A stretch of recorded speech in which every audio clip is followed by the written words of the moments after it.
This week on The Special Ed Strategist. What was going on?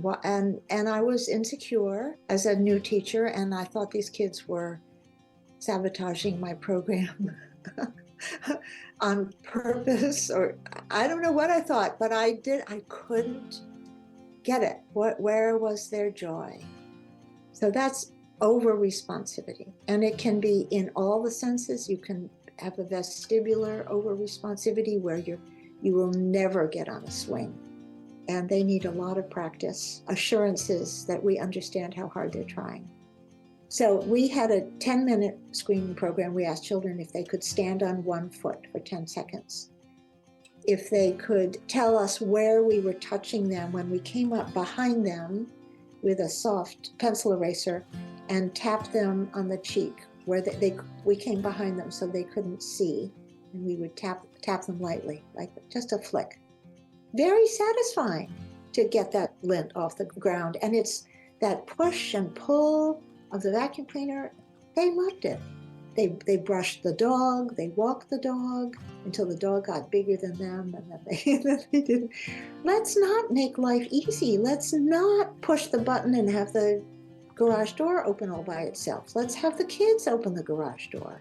Really, remember, nature designed us to work.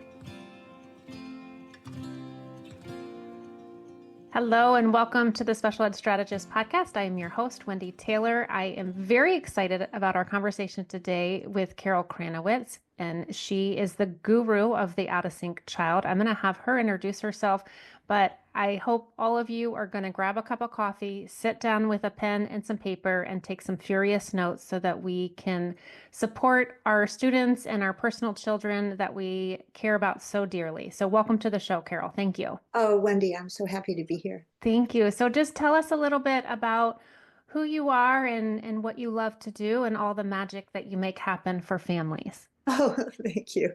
I am a retired preschool teacher. I taught for 25 years at an independent preschool in Washington, D.C. called St. Columba's Nursery School. I was totally green when I started. I had no education in education. I thought all children liked to play in the mud and bang rhythm sticks together and swing, and was surprised when I got to the school and found that there were children whose feet never left the ground, who refused to take off their shoes and socks on barefoot day, who would approach the basket of rhythm band instruments not to poke around and select a triangle, but to upturn the basket and walk through the tambourines and jingle bells and wood blocks. What was going on? And I was insecure as a new teacher, and I thought these kids were sabotaging my program on purpose, or I don't know what I thought, but I couldn't get it. Where was their joy? Where was their comfort and their yearning for learning? I couldn't figure out what was going on. 10 years passed. I asked tons of questions. Nobody knew. This was in the 70s and the early 80s. And then a pediatric therapist who's retired now, but was very active here in Washington, the Washington area, Lynn Balzer-Martin, came to our school, did a workshop on what was then known as sensory integration dysfunction, and it put all the pieces together for me. I implored her to teach me, give me books, give me things to read. She said, there isn't anything for you to read. Here's a stack of my assessments and I've got permission from my other OT friends to let you look at their assessments with the names of the children redacted. And Wendy, they were impenetrable. Sensory integration or sensory processing is really hard to explain.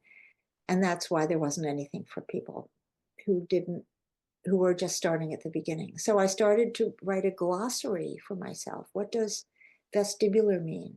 What does co-contraction mean? What does neurological response mean? I didn't know any of it. And then I began to write little stories. And so this stories evolved and it became a book. So The Out of Sync Child is about 25 years old now, sold maybe 1.5 million copies and translated into 16 languages. And that's my story. So I'm not a therapist. I am a curious, compassionate preschool teacher, retired. Do our listeners want a definition of what sensory processing is?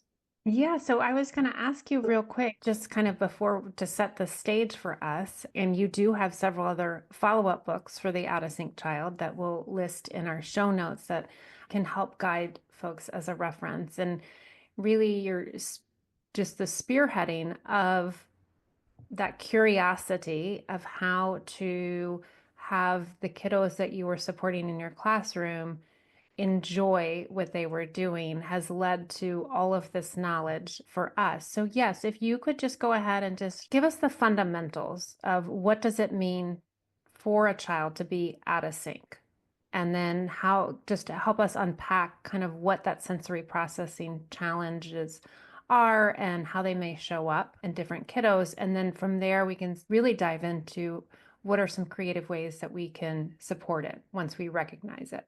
Great. Okay. All right. So nature has designed us to learn from sensory messages that we're getting from our bodies and from our environment that primarily help us survive. That's the first job of sensory processing. And I use the term sensory processing. It is sometimes interchanged with sensory integration, but processing is a little easier to get. So we are born to know that if we're too close to the fire, we back up.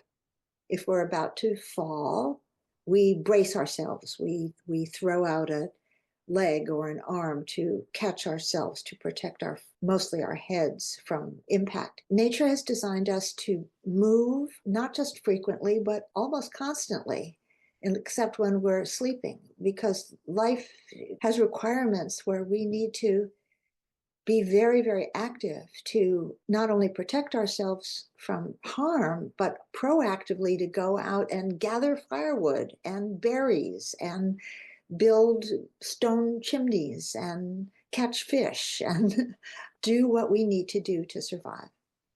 So when we are taking in sensations through our 8 sensory systems, which I will mention in a moment, this information comes into our nervous system, our spine, our brainstem, our brain.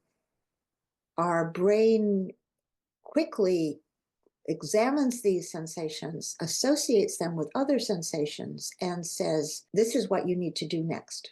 Sensory processing disorder, or what I prefer these days calling sensory processing differences, happens when that process is not smooth. The information comes in, there's nothing damaged or diseased about the receptors in our body. The information comes in, but somehow it gets garbled in the central nervous system. So the response is inaccurate or inefficient in some way. So we don't take our hand back from the fire fast enough. We don't stretch out a leg to protect us from falling, and we crash and we break our elbow. We don't understand that a classmate's foot touching ours under the table is not a primal threat. We don't get that. We think it's a primal threat. That's what happens when our processing is not smooth and efficient. So I mentioned 8 senses, and just to review, everybody knows about seeing, hearing, smelling, tasting, and touching. And all of those senses have receptors in the head. Touching also has receptors all over our body. The tactile or touch sense is our largest geographic sensory system. We have especially sensitive spots, not only in our head, but also in our hands, our feet, our hair, and our genitals. And we need to be very sensitive. Walking barefoot, as our great, great, great ancestors did, they needed to know when they were stepping on some sharp stones. They needed to know how to grab onto the bark, pull themselves up a tree. So the tactile system is very important. Okay, those are the 5 that people know about. The other three, one is the interoceptive system. This is the awareness or not so great awareness of our internal organs. We are aware of our bladder, for instance, and our stomach. We know when they're full or empty. Not so much about our gallbladder or our spleen.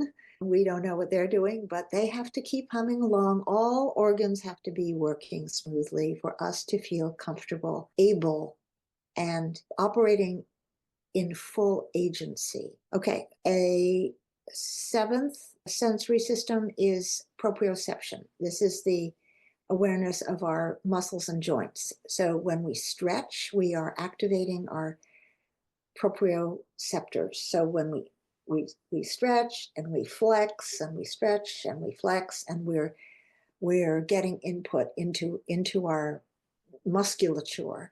And when we see kids fidgeting in their classroom chairs, let's switch how we're looking, how we're perceiving that. That is not a child who's fidgeting and not paying attention.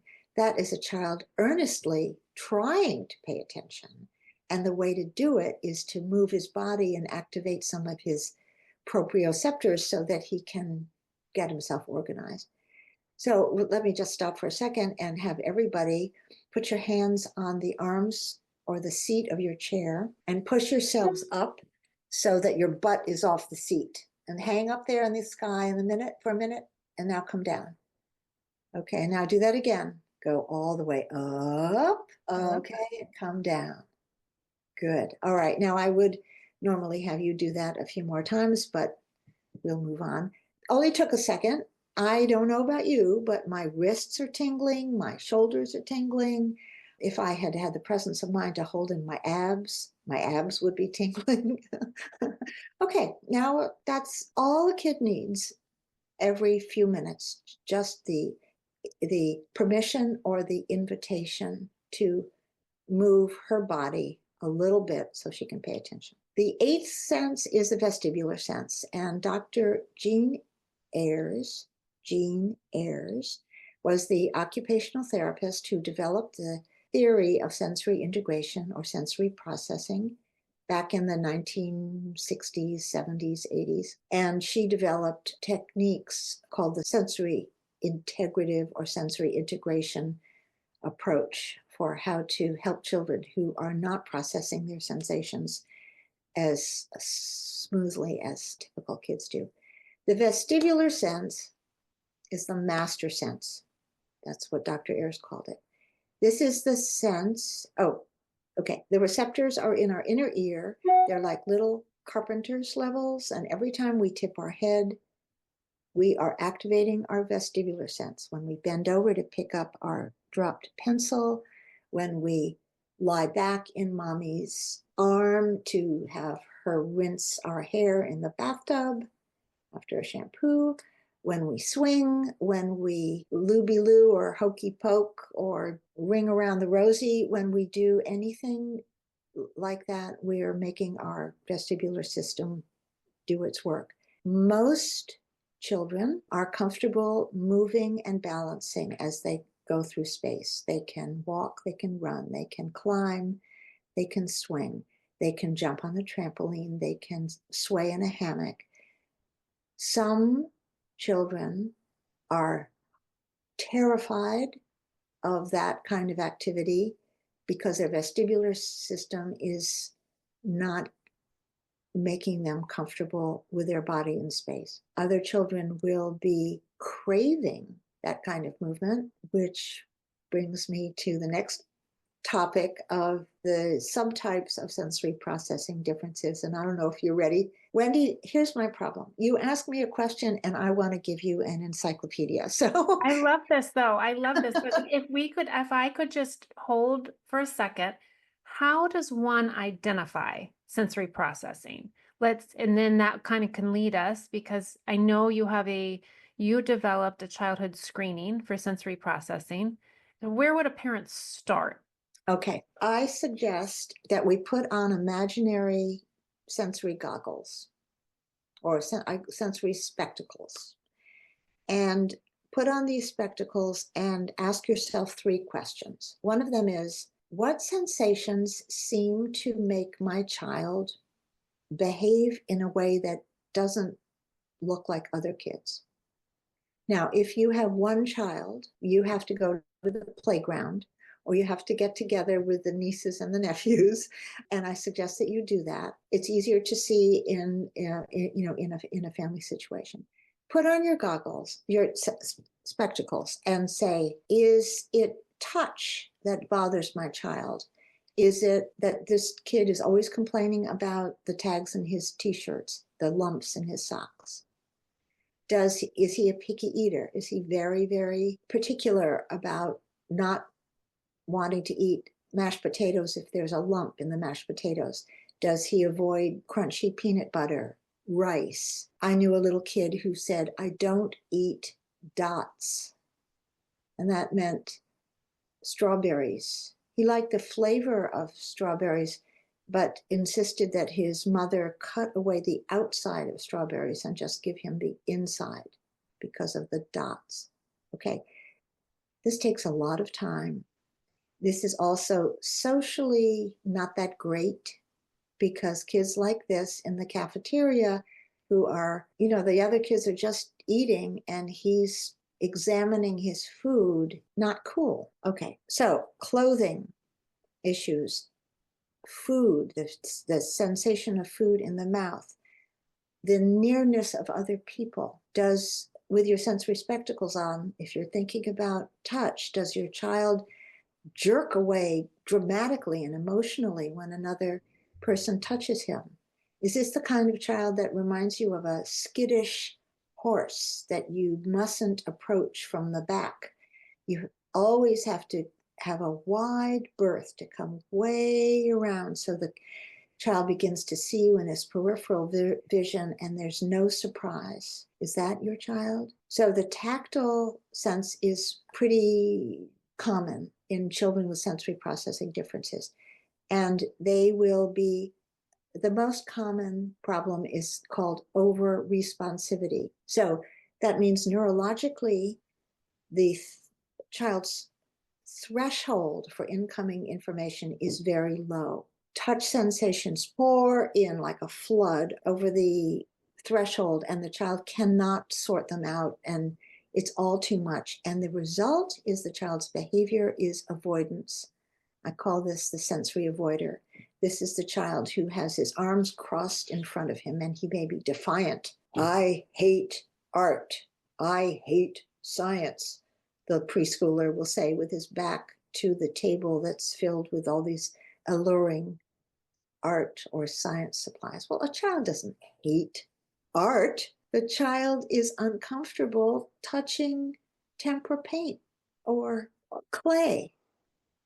Okay, over responsivity means the child will avoid life, a lot of activities. Now, if I say to a parent, we see Charlie is really, really interested in the art, and he stands and he looks at it and then he turns away from it, and let's figure out a way we can bring him to the table. Here, let's put the paint into a Ziploc plastic bag, and he doesn't have to touch the paint, but he can still have the experience of poking it and mushing the red and the yellow together and getting orange. And the parent will say, well, I don't understand. He's always touching everything. How can you say he has a touch problem? Well, one answer is we need sensory information. And if we don't get it the typical way, which is feeling comfortable touching a lot of different media, we're going to get it by touching the things that are okay.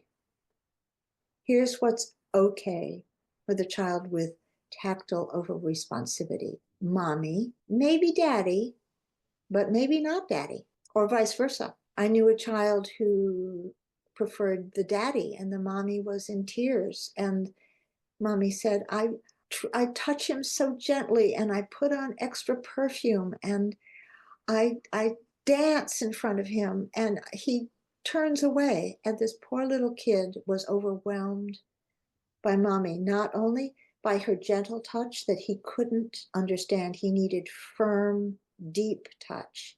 He needed daddy's big hug, not mommy's ticklish touch. He didn't need the perfume. He didn't need the visual stimulation. He needed the peacefulness that he got in daddy's arms. So, if we look at how we're responding to our children's behavior, maybe if we made some changes ourselves, it would be more comfortable for our kids. So that's over responsivity. And it can be in all the senses. You can have a vestibular over responsivity where you will never get on a swing.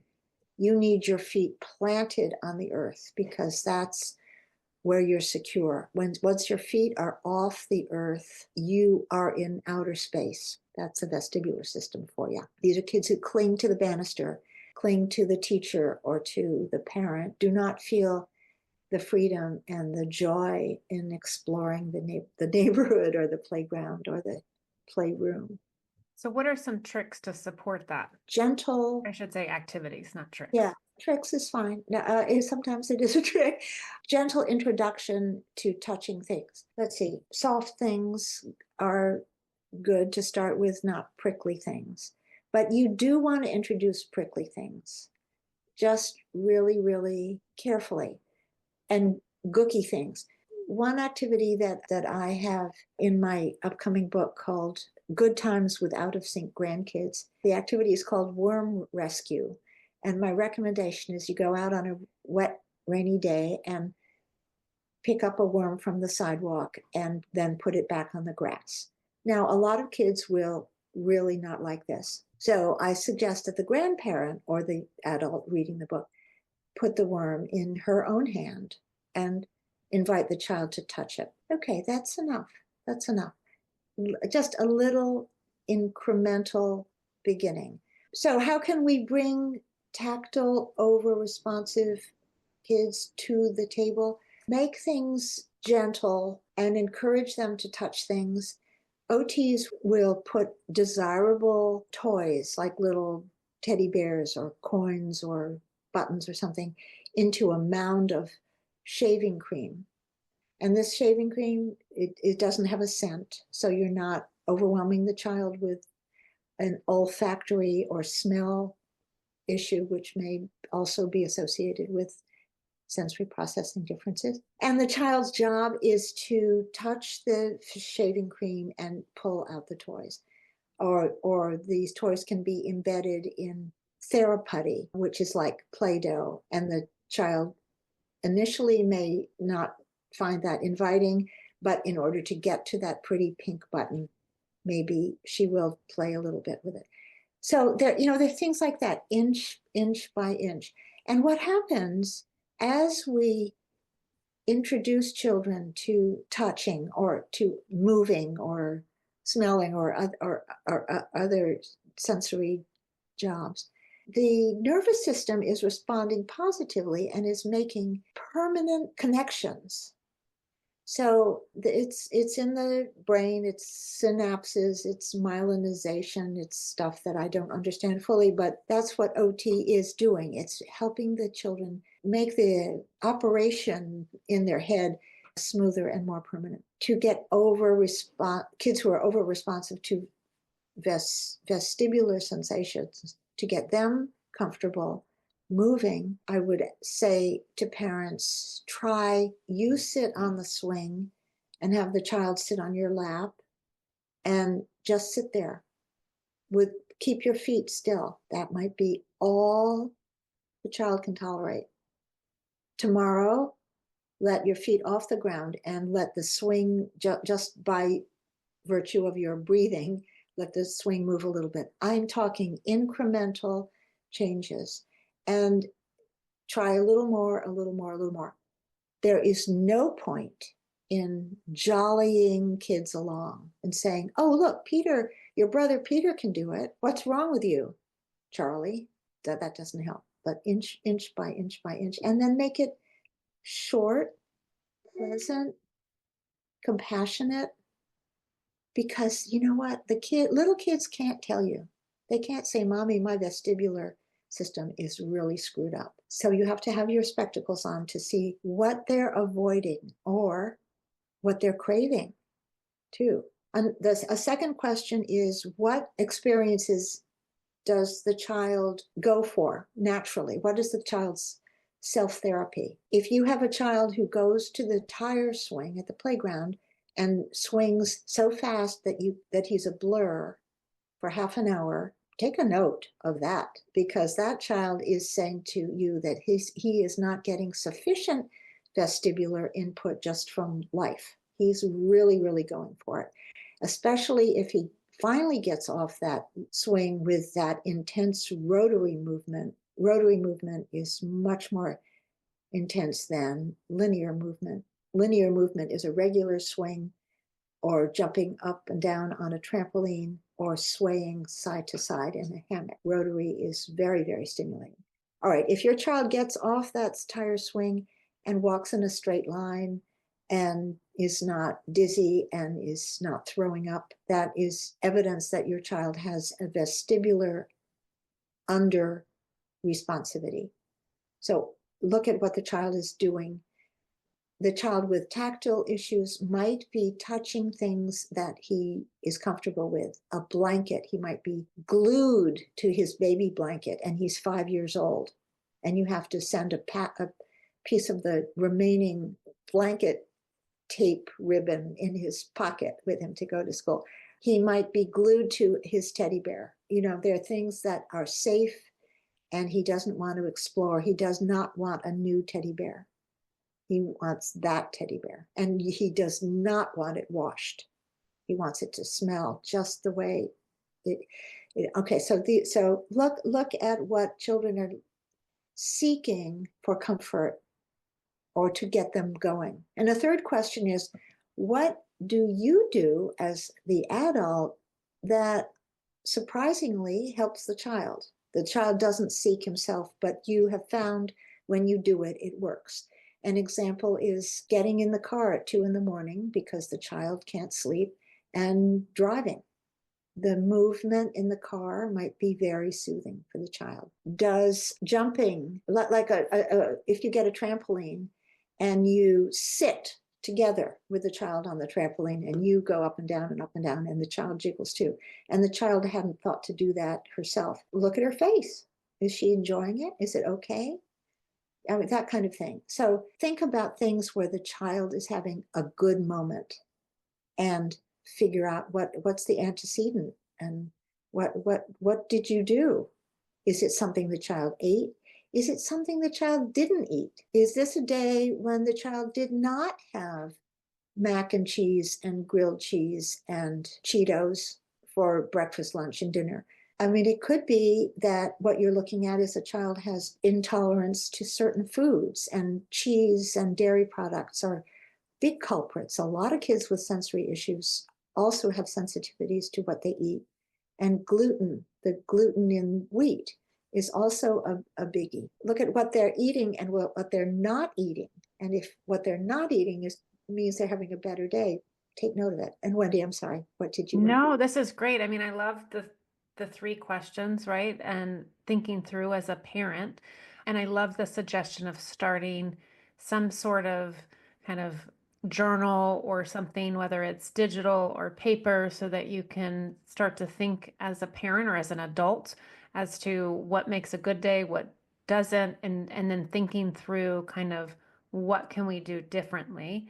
And I'd love to hear more suggestions. And then also, how do we start to bring in, if this child is a little older and they're transitioning into a preschool or elementary school, how do we start to collaborate with that classroom professional to help kind of bridge this home to community to school in the sensory realm? Right. Okay. Let me just backtrack a little bit. I won't go into detail about the 8 subtypes of SPD, but I've only talked about 2, and I just briefly want to say there's over-responsivity, there's under-responsivity, where children are not getting the information from their bodies or from the environment. They don't know when they've eaten too much. They don't know when they have to poop. They don't know when they've been on the swing too long. They're not getting it. They're not hearing the teacher say, time to come in now. There are sensory cravers who are insatiable for certain kinds of sensory input. They might climb everything because they want that vestibular excitement. The bookcase is the next thing to climb up. They might be jiggling and wiggling and moving and bumping and crashing everywhere. Then there are kids who have poor sensory discrimination. They don't know the difference between hot and cold. Like they'll come inside from recess and not take off their coat. They just don't realize that the schoolroom is warm, and they'll get flushed and red. And so the teacher needs to say, Timmy, it's time to hang your coat up. Visual and auditory discrimination are also difficulties kids with SPD have, where they may not be able to see the differences between B and D, or P and Q, or 6 and 9. Those are just seeing the way the words and the letters and numbers are on the pages. It's confusing for them. Or they may not hear consonants very well. Some children with auditory discrimination issues do not discern the differences between sounds like b and d, or g and k. So they're trying to have conversations with their classmates, and the other kids don't know what they're talking about. So discrimination issues are a problem that arise when auditory sensations are not coming in, or visual sensations are not coming in, and they're not integrating in the brain. We don't just see something, we make all kinds of associations with what we see. Like, when did I last see a pine cone? What did it feel like when I picked up a pine cone? How did my body move to bend over to pick up that pine cone? Can I replicate that? Can I do that again? And for kids with sensory issues, so many experiences are for the first time because they are not making those associations. The child who's 8 years old and you get frustrated with her because she can't put on her seatbelt, and you want to say, how many darn times have we gone through this? Take a step back and realize that it's new every time. It needs rehearsal. This child needs a lot of practice. I know how frustrating it is. I know parents will put on the seatbelt of that 8-year-old just so that we can get to school and get to work. And so we need to give our kids the understanding that they're trying as hard as they can, and they need a lot of practice, assurances that we understand how hard they're trying. Okay, just a couple more subtypes. One is called postural challenges, and this is the kids who slump. This is the slumper, and you want to say, lift your chin up, straighten your shoulders back, don't put your head on the table. Well, core strength is an issue. This is part because the vestibular, proprioceptive, and tactile systems are not really, really strongly working together. And so poor posture is the result. What you do for that is you have the child get off the couch and get off the electronic device, which is so comforting and easy, and you don't have to move very much. Get the child moving. A last kind of subtype is dyspraxia. And this is, praxis is good. We all want praxis. That's a Greek word for action or doing. And there are 3 steps to praxis. One is ideation, coming up with an idea of something we want to do. Like, I want to bend over and pick up that pine cone. The second step in praxis is motor planning. How am I going to bend over and pick up that pine cone? And the third step is execution. I'm bending over, I'm picking up the pine cone. And there can be breakdowns all along the way. Many, many children with SPD, sensory processing differences, also known as sensory processing disorder when it is severe. Many of kids with SPD can't get past the first step of ideation. They haven't picked up pine cones very much.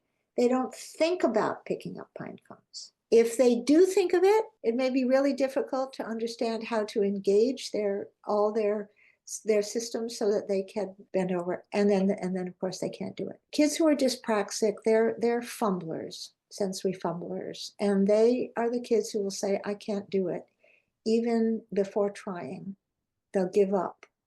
And they want the same old, same old. They tend to want the same simpler jigsaw puzzle, not the 1,000-piece one that their 10-year-old peers are finding interesting. They want the ones they have done before because it's daunting to do a new task. So, okay, that I think I'm getting to your question of what can parents do with teachers and how can we get the grown-ups involved together. Well, I've been on both sides of the table, and I remember the anxiety when one of my son's teacher wanted a chat with me about his speech articulation. And my little boy confessed to me that he didn't talk in class anymore because he said, how would you feel if everything you said you had to repeat twice? Okay, so anyway, I went in and he had a lisp.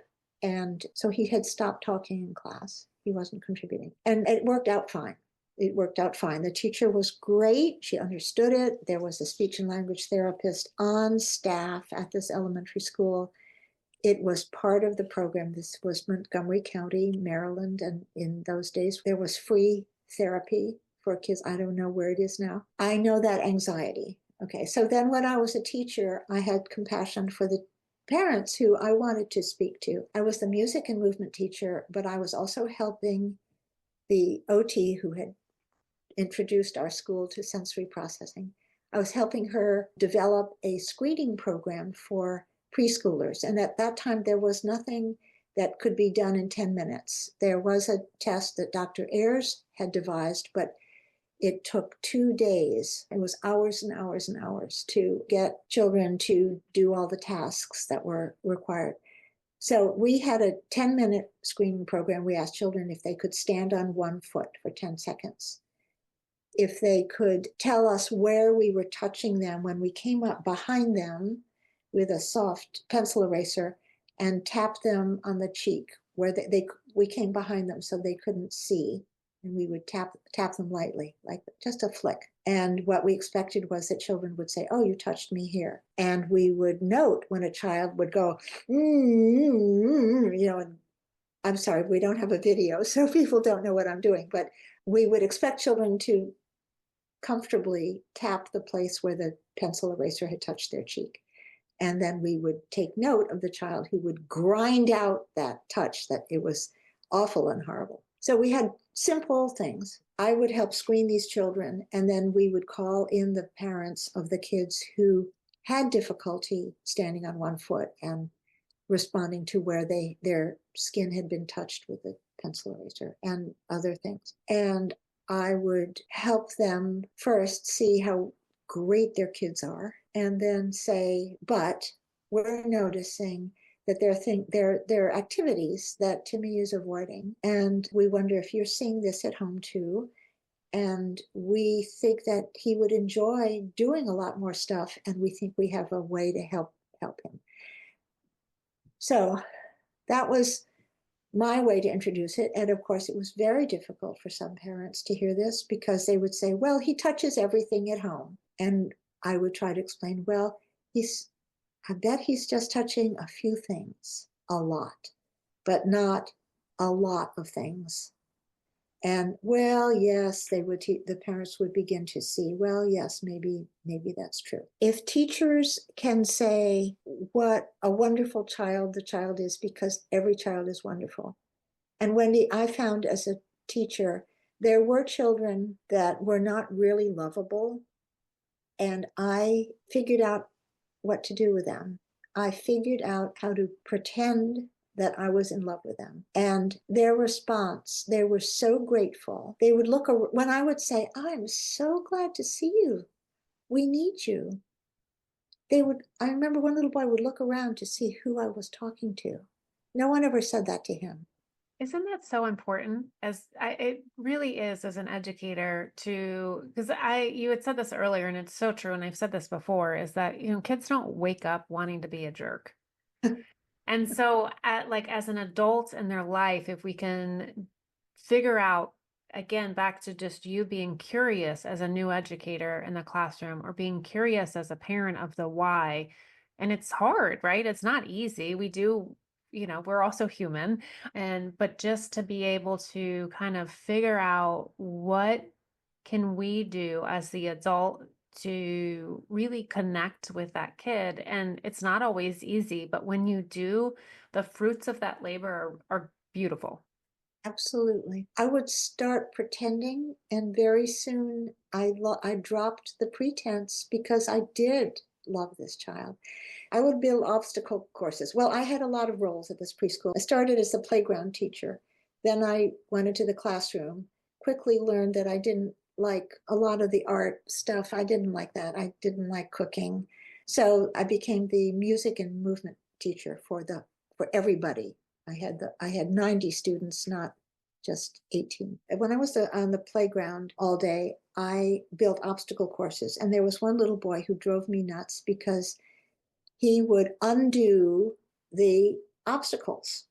And, I would say, excuse me, I just put that long board there. And he said, I've got a better idea. Well, it took me a week. It should have taken me a minute, but I wasn't that smart. I figured out he had great ideas.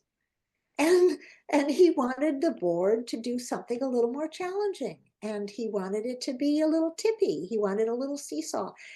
We collaborated. We got a low log, and we put this board on the log and made a very comfortable seesaw. And if a child fell off, the kid would fall into the grass, and it wasn't a big deal.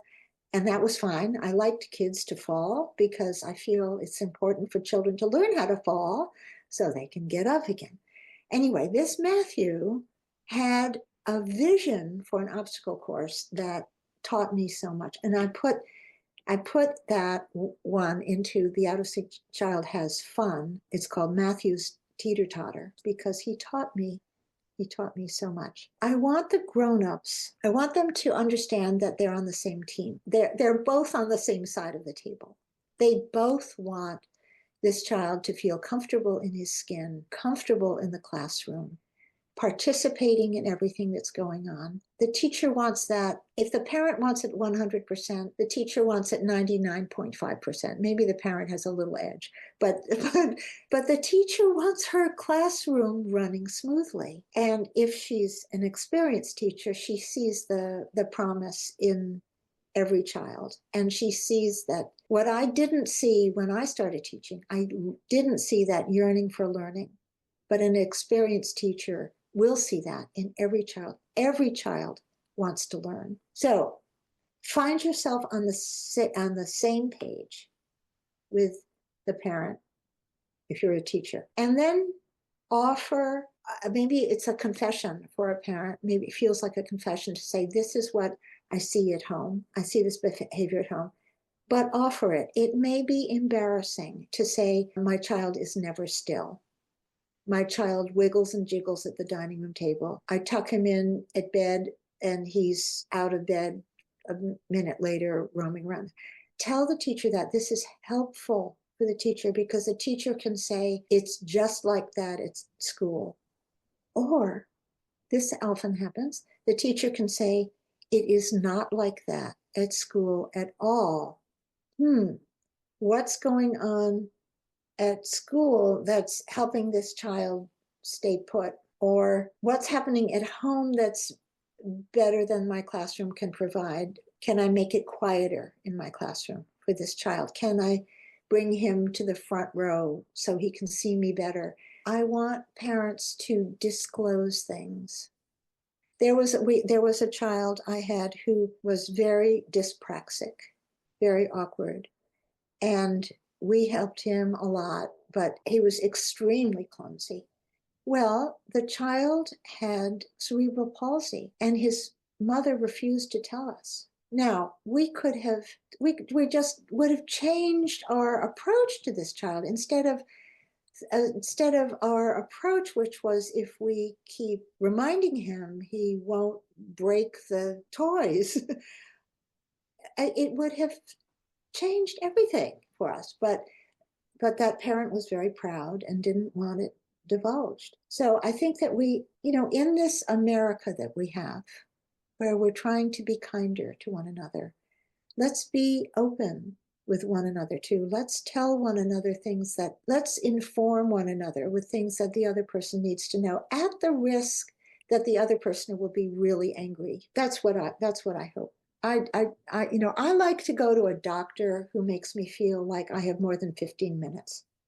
And there's some doctors who manage to do it within 15 minutes, but they manage to make me feel like I have said my piece. And I just don't want there to be impatience. I don't want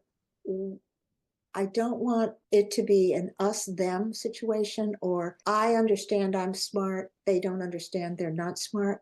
We're all smart, and we're all trying the same thing, which is to make a child comfortable in his skin, in his community, in his peer group, and help him love the job of childhood.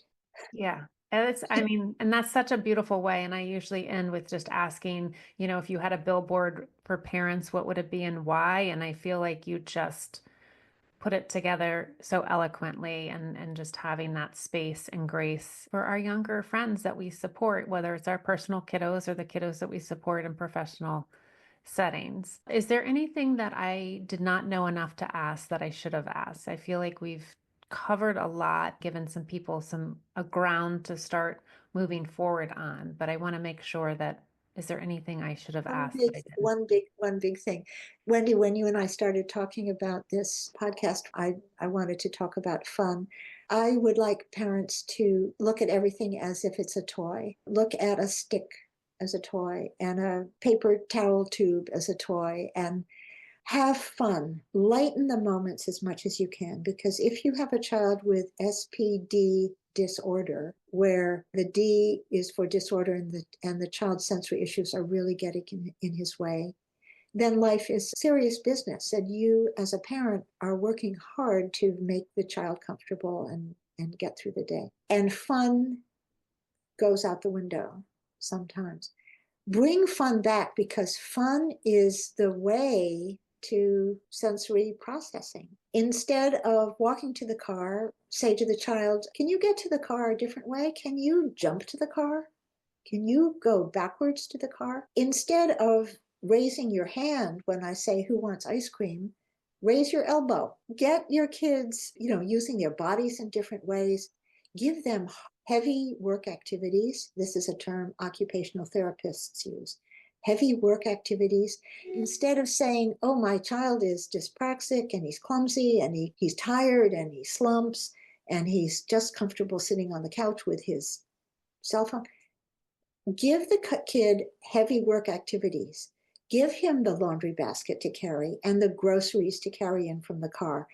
Don't give him the glass bottles of jelly. Give him the potatoes. Give him the plastic bottles of seltzer water or something. And if it drops, okay, it'll get seltzerier. But give kids work to do and say to them, I need you. I need you. You've helped. You've made this go so much faster because you've helped me. Also, kids think work is fun. I used to take the lint out of the dryer. It was clean. And I would put chunks of lint on the living room carpet and let my young elementary school and my preschoolers vacuum. Very satisfying to get that lint off the ground. And it's that push and pull of the vacuum cleaner. They loved it. They brushed the dog, they walked the dog until the dog got bigger than them, and then they didn't. Let's not make life easy. Let's not push the button and have the garage door open all by itself. Let's have the kids open the garage door. Really, remember, nature designed us to work. Nature did not design us to have everything smart around us doing our life for us. We've got to do it ourselves. One of my favorite, or my kids' favorite, I have three boys, activities when they were little is, I might have gotten it from you, Carol, as a muffin tin. And I put shaving cream in each of the little things, and then we dyed it. So that was fun. And then I just threw them in the bathtub, and they were just paints the walls of the bathtub, and they just thought it was amazing. And they just like got down to just naked, as you would in the bathtub, and they painted all of it. And then they ended up painting each other and themselves. And they did this a lot. They're probably mortified that I'm sharing this, but they loved it. I would say that green did, we learned once quickly green dyed our grout, and that was a lot of extra work to get out. But other than that, I was like, any other color than green, and just the whole movement, and it was Right. a lot of fun for them. Right. Paintbrushes are Yeah. great. Great. Give your child a bucket of water and have him paint the fence. And just like Tom Sawyer knew that it was a lot of Yeah. fun. But lighten up, have fun, look at things, and ask your child, what can you do with a paper towel roll? What can you do with a string? Show me what you can do with this little piece of rope. And you may be surprised that in the beginning, a child who has sensory processing issues will not have a lot of ideas because he hasn't done a lot of these things. Keep putting them right there and saying, look what I can do with a paper towel tube. I can drop a penny down it. And forget the battery run toys, forget the electronic toys. Really see if you can go longer and longer periods without the electronics. Spend as much time outdoors as possible. I should say this every other sentence should be go outdoors. That's where the sensations are. We also did, it was snowing here for people that can't see. And it just, I think is what I'm thinking of. What did we do with three little boys when it was snowing? And I went to Home Depot and got a long piece of PVC pipe that basically ran down my stairs. And so we took zip ties and zip tied it to the handrail of the stairs. And the kids would take their little cars, the Matchbox cars, zip them down, and then they'd run down the stairs and run back up. And I think that stayed up in our house for probably a year. They just loved it. That is so fun. And another idea is to get a length of gutter at Home Depot, like 12 feet of gutter, and put it out on so that it slopes on the outside, and then give the kids balls and cars and things, and in fact, get two gutters, and then you can have races, and all kinds of things can go down that gutter. That's another activity in the Out of Sync Child Has Fun. Here's one more thing. Well, Wendy, gosh, this requires a whole nother podcast because I have tons of activities to share. But it's a bicycle inner tube. You go to the bike store, and these are in the trash. They're happy to give them to some crazy person who comes in and wants old bicycle inner tubes. And you cut out the valve because that can be irritating. And then have the child step on, put his feet on it, and then stretch up, make a triangle out of it, make a square inside the tube. Older kids will say, wait a minute, I think I can do a hexagon. I've even seen a child try to do an octagon inside with elbows and knees. And I don't think he actually got to the octagon, but he was into it. He was really enjoying it. And at the same time, getting this fabulous physical input from the resistive quality of this rubber, this stretchy rubber. Resistive activities. Think push, pull, lift, and carry. Think heavy work activities. Think resistive pushing. You can get bands from the physical therapy department at Target or something, and have the kids pulling on these things.